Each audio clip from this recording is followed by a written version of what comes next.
Hai, selamat datang kembali di program Smart Investing bersama saya Sam. Kali ini kita masih melanjutkan pembahasan tentang pertanyaan besar kita. Apakah active trading itu bisa menghasilkan keuntungan dalam jangka panjang? Nah, salah satu pertanyaan yang sudah kita coba ajukan adalah apakah trading itu selalu zero sum game? Zero sum game. Nah, kalau Anda bingung zero sum game itu apa, Anda bisa saksikan di episode sebelumnya.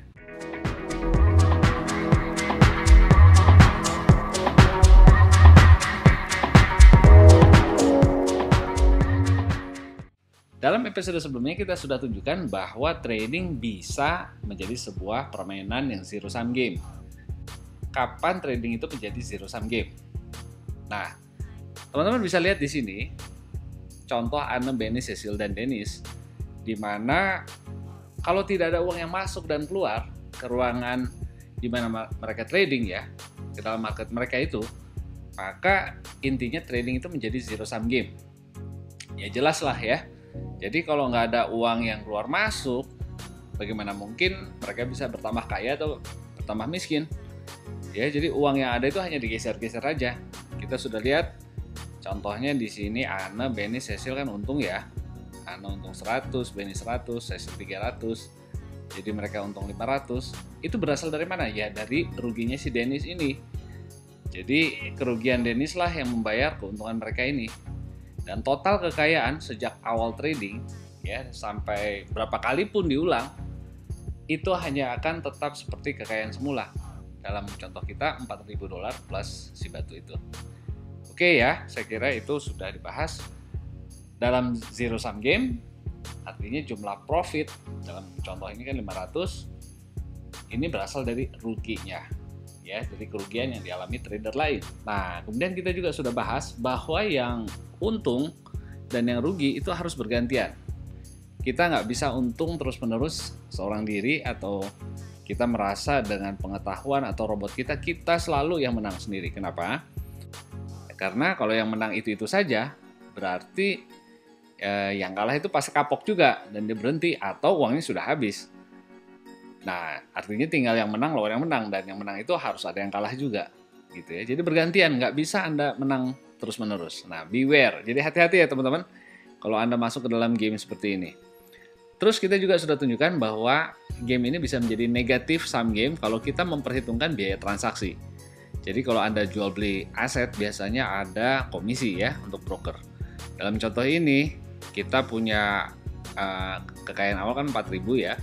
Plus batu, tapi karena ada yang diambil ya untuk membayar broker sebagai jasa transaksi, contohnya 50, maka kekayaan para tradernya turun nih, jadi tinggal 3.950, yang 50 diambil broker. Oke, nah detailnya sudah ada di episode yang lalu. Nah jadi teman-teman, ini permainan ini menurut saya nggak sustainable, nggak bisa dipertahankan dalam jangka panjang. Kenapa? Anda harus yakin akan ada orang yang mau beli lebih mahal lagi.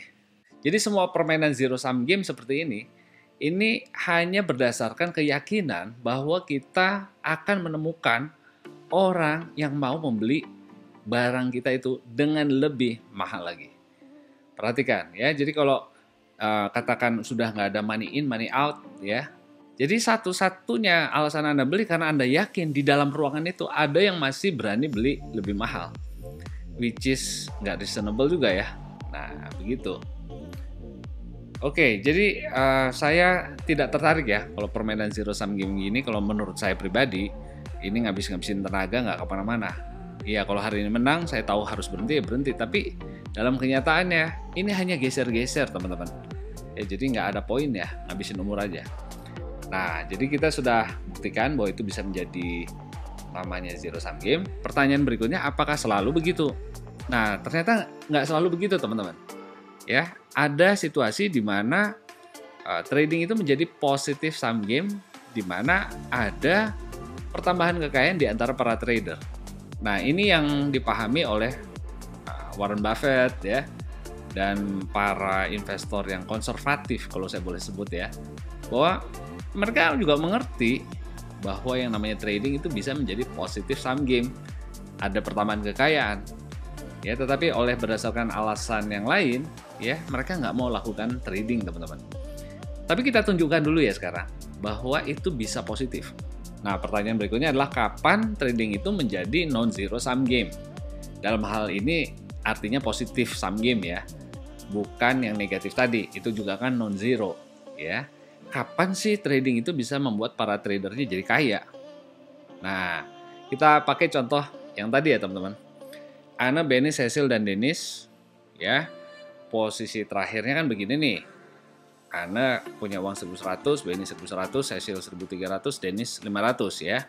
Dan barangnya ada di Dennis, kristalnya terakhir dia transaksi di harga 500. Jadi total kekayaan di ruangan itu masih 4.000 plus kristal itu ya.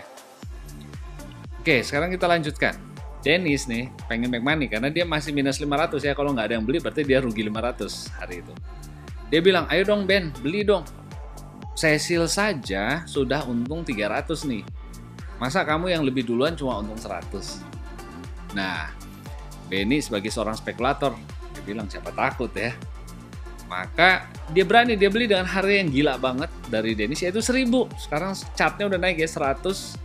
Awalnya terus naik di 200, terus 500, sekarang udah 1000 teman-teman. Ya, dan Benny uangnya berarti dia bayarkan ke Dennis itu sebesar 1000.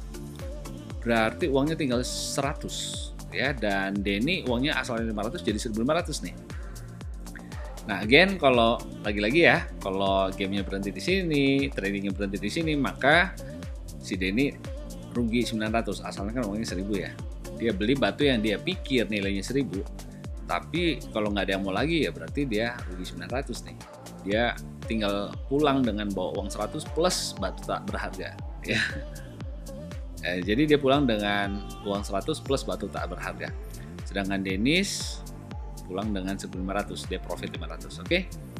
Nah, ini masih zero sum game ya, masih 4.000 plus batu itu. Oke. Nah, tiba-tiba datanglah namanya Elon. Wah, ini kalau dengar Elon Anda pasti tahu ya siapa yang menjadi gambarannya. Nah, Elon ini bawa $2.000 ke ruangan itu. Nah, dengan dia bawa 2.000 itu artinya dia menambah jumlah kekayaan yang ada di ruangan trading.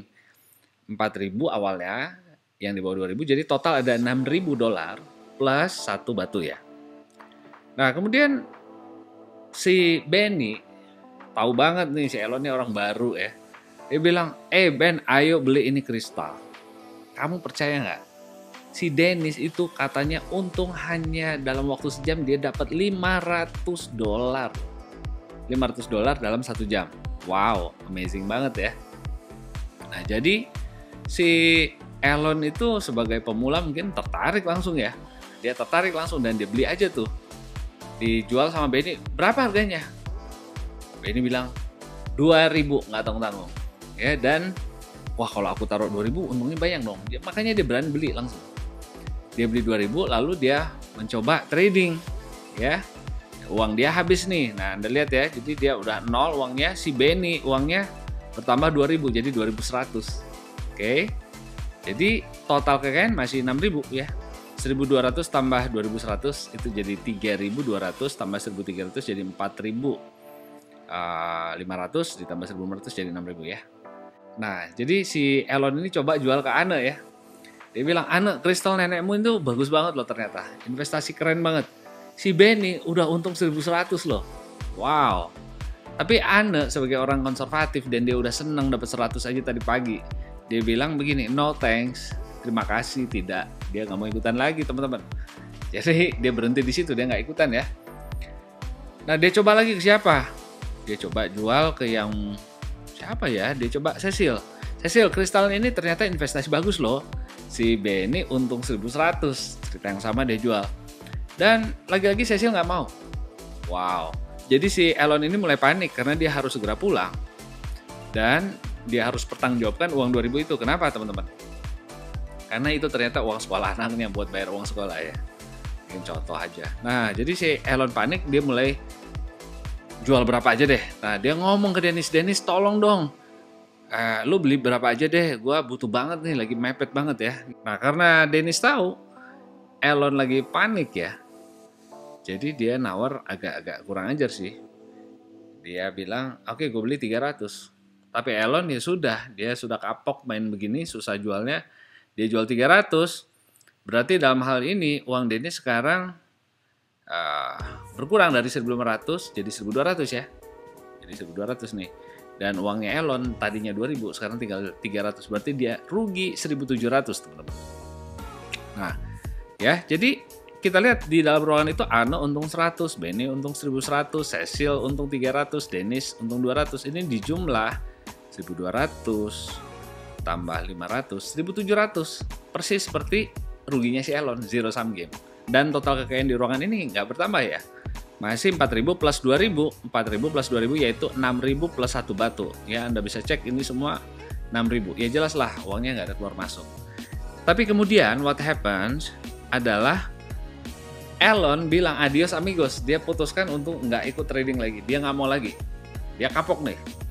Dia pulang, biarpun dimarahin, oke deh, dia nggak mau trading lagi dan dia keluar dengan uang 300-nya. Jadi teman-teman, di ruangan ini sekarang ada berapa uang ya? Harusnya ya 6.000 kurang 300, 5.700. Kita cek ya. Anne kan 1.100 tambah 2.100, 32 ya, ditambah 1.300, 4.500 ditambah 1.200 ya, exactly 5.700. Nah, jadi teman-teman, dengan kata lain nih, Elon datang dengan bodohnya ngantar uang 1.700 untuk dibagi-bagi di antara 4 orang ini. Mereka kan awalnya modalnya hanya 4.000, sekarang jadi 5.700 karena ada uang masuk sebesar 2.000 dan keluar lagi 300. Berarti netnya itu uang masuk 1.700 ke ruangan trading ini. So, that's what happens ya. Itu yang terjadi teman-teman di para trader yang merasa semuanya tambah kaya. Itu hanya bisa terjadi kalau ada orang yang nganter uang dengan bodoh begitu. Tanda kutip ya bodohnya ya, kepepet ya. Nah, jadi keuntungan para trader secara kolektif ini berasal dari money inflow, teman-teman. Dari net money inflow. Jadi kalau yang masuk lebih banyak daripada yang keluar, net money inflow itulah yang dibagi-bagi di antara para trader sebagai keuntungan mereka. Ya, gitu ceritanya. Nah, tapi jangan senang dulu karena ceritanya bisa berakhir lain lagi, teman-teman. Kalau kita kembali riset sedikit ya, waktu Elon masuk dan posisinya mereka belum trading, berarti ABCD ya, Anne, Benny, Cecil, Dennis ini masing-masing masih 1.000, kemudian Elon bawa 2.000, berarti total di ruangan ini ada 6.000 ya, plus 1 batu. Nah, kemudian mereka semua ini trading. Trading dan setelah beberapa kali trading, posisi akhirnya begini. Ini sangat possible ya, Anda bisa coba sendiri. Posisinya Anne making profit 100, uangnya 1.100, Benny rugi 500, posisi akhirnya 500 uangnya. Cecil uangnya tinggal 800, berarti dia rugi 200. Dennis uangnya tinggal 800, dia rugi 200 juga. Dan dia make profit 800 karena awalnya modalnya 2.000 ya. Dengan kata lain, jumlah keuntungan yaitu 100 ditambah 800. Yang untung hanya Elon sama Anne, 900. Dan itu berasal dari siapa? Dari ruginya Benny, Cecil, dan Dennis. 500 ruginya Benny, kemudian ruginya Cecil 200, ruginya Dennis 200, 900 pas. Jadi jumlah kemenangan sama kekalahan tuh sama. Ya, zero sum game. Oke. Nah, setelah begini apa yang terjadi? Ternyata Elon bilang, udah aku udah seneng nih, udah happy banget. Dari 2.000 dapat 2.800. Itu untung 40% ya. Mungkin dalam tempo setengah jam, 1 jam dia udah dapat 40%, ya pulang lah dia. Dia bilang, enggak, aku nggak mau trading lagi. Dia tinggalin nih para trader yang masih ketinggalan di ruangan itu. Jadi berarti kekayaan di ruangan itu berkurang, teman-teman. Asalnya 4.000, tinggal 800. Karena si Elon keluar menggondol 800 tadi. Ya, berarti di dalam ruangan itu terjadi kerugian net sebesar 800. Di mana si Anne masih untung 100, tapi yang 3 orang ini kan rugi 900 kolektif. Berarti ada kekayaan sebesar 800 digondol sama si Elon keluar. Ya, karena dia nggak mau trading lagi. Dan tidak ada lagi uang masuk. Jadi dengan demikian kekayaan di ruangan itu dari awalnya 4.000 sekarang tinggal 3.200, teman-teman. Ya. Nah, ditambah 1 batu tentunya. Nah, artinya kerugian para trader secara kolektif ini berasal dari money outflow. Jadi kalau yang keluar dari ruangan trading itu selalu merugikan para trader. Gitu teman-teman. Para trader akan selalu membujuk temannya untuk ikut juga masuk. Kenapa? Semakin banyak yang masuk, uang masuk, itulah yang menjadi sumber profit untuk para trader. Dan kalau banyak yang kapok keluar, ya kalau posisinya lebih banyak yang keluar daripada yang masuk, sudah pasti di dalam ruangan itu stok uangnya berkurang, alias kekayaan total para tradernya juga menurun. Gitu teman-teman. Nah, itu yang dikatakan oleh Warren Buffett teman-teman. Kalau dana yang masuk lebih banyak daripada yang keluar, sudah pasti itu semuanya secara kolektif bertambah kaya. Tapi kalau yang keluar sudah lebih banyak daripada yang masuk, sudah pasti secara kolektif mereka bertambah miskin. Jadi satu-satunya sumber keberhasilan para trader adalah kalau uang yang masuk lebih banyak dari yang keluar. Begitu ya teman-teman. Jadi kita sekarang sudah jawab apakah trading itu selalu zero sum game? Jawabannya bisa ya, bisa nggak ya. Nah, kalau uang yang masuk dan yang keluar jumlahnya sama, atau tidak ada yang masuk, tidak ada yang keluar, ya, jadi di dalam ruangan itu jumlahnya sama, itu menjadi zero sum game. Bahkan kalau dihitung dengan biaya transaksi menjadi negative sum game.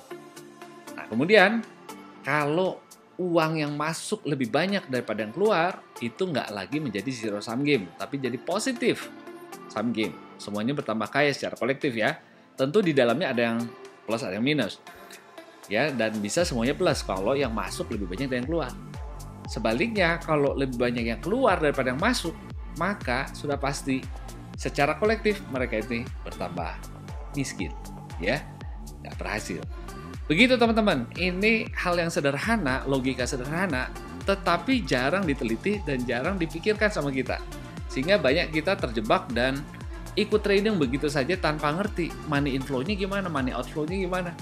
Kalau orang sedang semangat semua inflow, ya jelas harga akan inflasi naik terus. Tapi kalau orang sudah mulai pada keluar, ninggalkan, ya cepat-cepatlah teman-teman jadi orang yang keluar duluan. Karena yang paling terakhir itu yang paling menanggung kerugiannya. Jadi begitu ya, kita sudah bahas tentang apakah trading itu bisa jadi zero sum game, jawabannya ya. Bisa juga tidak menjadi zero sum game. Kita juga sudah jawab. Nah, jadi pertanyaan berikutnya, kalau gitu, kenapa sih bisa ada money inflow ke dalam sebuah market? Ini kita penting tahu, supaya kalau kita ngerti ini, maka kita bisa menilai apakah kenaikan harga dari sebuah komoditi itu terjadi karena sebab-sebab yang akan bertahan terus atau sebab-sebab yang temporary. Jadi ini pertanyaan yang akan kita jawab di episode berikutnya. Pastikan Anda sudah subscribe supaya jangan ketinggalan jawaban atas pertanyaan penting ini. Kapan Anda tahu? Ini pasti akan ada inflow terus. Terima kasih teman-teman sudah menyaksikan video ini. Pastikan Anda subscribe agar tidak ketinggalan jawaban untuk pertanyaan ini di episode berikut. In the meantime, happy smart investing.